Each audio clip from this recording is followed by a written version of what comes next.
मन चंगा तो कठौती में गंगा। सबसे पहले आप सभी को गुरु रविदास जयंती की बहुत बहुत शुभकामनाएं। जी हाँ दोस्तों, आज हम बात करेंगे संत शिरोमणि गुरु रविदास महाराज की। आज हम बात करेंगे इस दोहे की। तो शुरू करते हैं कि माघी पूर्णिमा 1398 ईस्वी में धर्म की नगरी काशी में संत रविदास जी का जन्म हुआ था। रविदास जी को रैदास जी के नाम से भी जाना जाता है।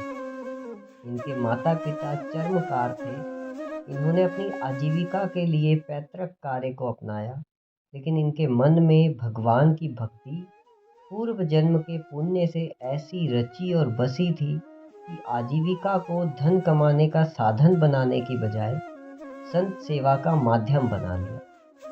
संत और फकीर जो भी इनके पास द्वार पर आते, उन्हें बिना पैसे लिए अपने हाथों से बने जूते पहनाते। इनके स्वभाव से घर का खर्च चलाना कठिन हो रहा था। इसीलिए इनके पिता ने इन्हें घर से बाहर अलग रहने के लिए जमीन दे दी।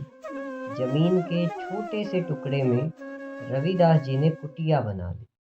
जूते बनाकर जो कमाई होती उससे संतों की सेवा करते। इसके बाद जो बच जाता उससे अपना गुजारा कर लेते। एक दिन एक ब्राह्मण इनके द्वार आए और कहा कि गंगा स्नान करने जा रहे हैं, एक जोड़ा जूता चाहिए। इन्होंने बिना पैसे लिए ब्राह्मण को जूता दे दिया।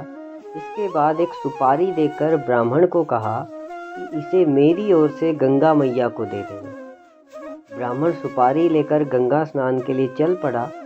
गंगा स्नान करके गंगा मैया की पूजा की और जब चलने लगा तो अनमने मन से रविदास जी द्वारा दिया गया सुपारी गंगा में उछाल दिया।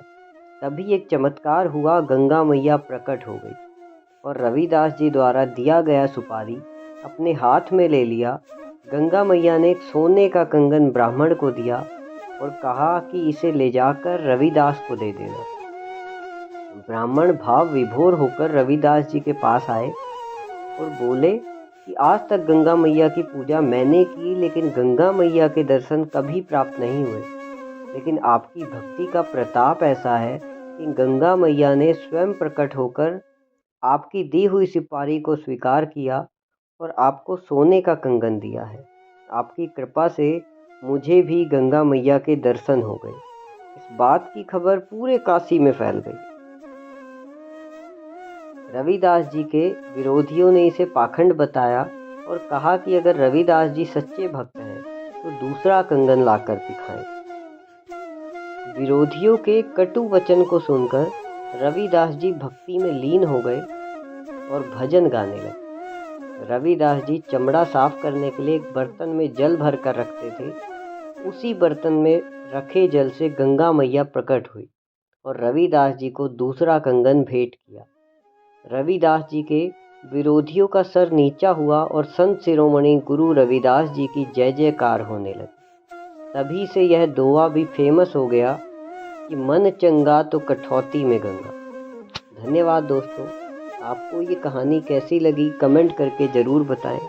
वीडियो को लाइक करें और चैनल को सब्सक्राइब करना बिल्कुल ना भूलें। मिलते हैं अगली ऐसी ही कहानी में। धन्यवाद।